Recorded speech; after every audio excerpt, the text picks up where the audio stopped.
Evet, bu size şehirler arası yolları eski yollardan yaparsanız nasıl bir tasarruf yapabileceğinizi gösteriyor.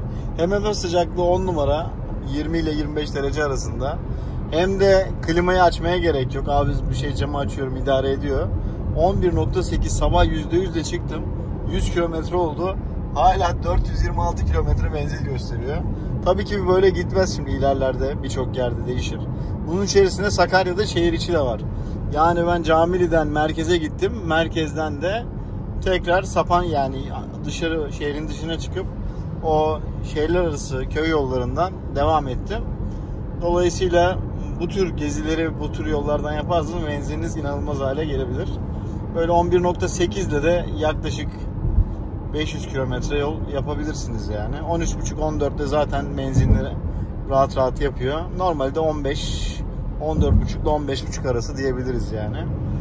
Bu da yani normal şartlara uyarak aşağı yukarı. Yani hızlı değil. Normal verilerin 110 ile gidiyorsa 90 ile 80 ile gittiğimizde ama çok da kasmadığımız bir senaryo. Ben bunu biliyorsunuz İstanbul'dan İzmir'e kadar tek şarjla giderek denemiştim. 680 mi 670 kilometre menzil çıkarmıştık.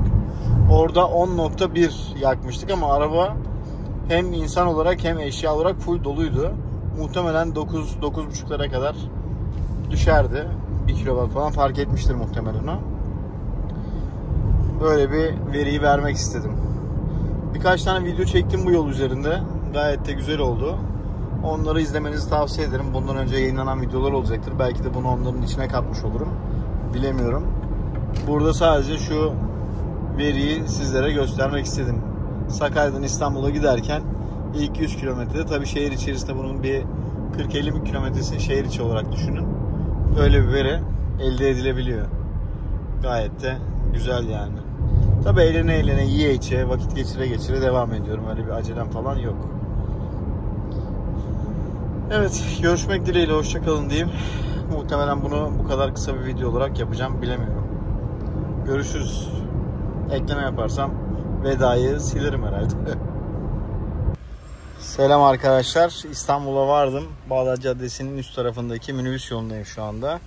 12.6 ile geldim buraya kadar. 153 kilometre. Tabii ki 3,5 saat sürmüş. Ona diyecek bir şey yok ama gezi zaten Sapanca'da, Maşukiye'de, işte ne bileyim Kartepe'de oralarda vakit geçirdim. Cuma namazına gittim. Bir sürü şey var yani bunun içerisinde. Böyle sakin bir gezinti için mükemmel değerler yani. Böyle dünya kadar gezebilirsiniz. Gördüğünüz gibi 353 kilometre menzil gözüküyor. %31 ile buraya kadar geldim. Yani %30 ile Bostancı'ya kadar Sakarya'dan geldim. Şuna da bakalım. Zaten maksimum 355 yaparsınız. Biz 353 gösteriyor. Minimumda 140 kilometre diyor. Şehir içinde çıksın işte 14-15 lira çıkar yani. Gayet güzel bir değer yakaladık yani. Adapazarı'nda arabayı fullledim. Annemin evde kabloyla duvar kışından. Sonuçta %100'de çıktım. Hiçbir masrafta yapmadım. Buralara kadar geldim. Bu beni 2-3 günde idare eder yani. Akşam da buradaki evde şarja takacağım.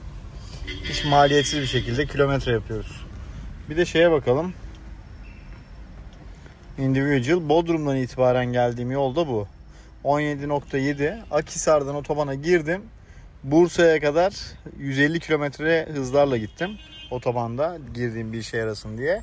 Orada sadece otobandaki bölümde 28 kilowatt yaktı. Bodrum'dan gelene kadar olan da böyle burası şeydi böyle 20'lere falan çıkmıştı galiba yanlış hatırlamıyorsam bu. Önceki kayıtlarda var. Oradan böyle 17.7'ye kadar düştü. Herhalde 16'larda falan Bodrum'a tekrar vardım. Yani 2000-2500 kilometrede olmuş olur ki ben bu fabrikadan çıkışı bozmak istemiyorum çünkü. 15.9. Ben dönüşü düzgün yaparsam yine 15.9'da yani 15.8'de falan kalsın istiyorum. 51.000 kilometrenin ortalaması 15.9. Bunu ben baştan beri kasamadım yani. Çünkü arabada son sürat denemeleri falan filan da yaptım. Biraz yükseldi. 14.5'lara falan getirilebilirdi yani. Umursamadan gittiğimde çok oldu. Neyse. Sakarya'dan İstanbul'a olan seyahati sizlere çekmiş olduk. Böylece bir veri daha sizlere vermiş oldum. Bunda diğer çekimlerde yaptığım verileri de söyleyeyim. otoban sürüşünde bu araba çok verimli gelmedi bana. Şöyle 150 kilometreyle giderseniz. Ama 90 ile 130 arasında bence verimli grupta.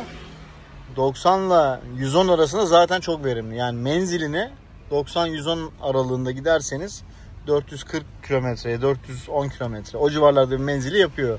120-130'da falan giderseniz de hava şartları da güzelse 380 falan yapıyor.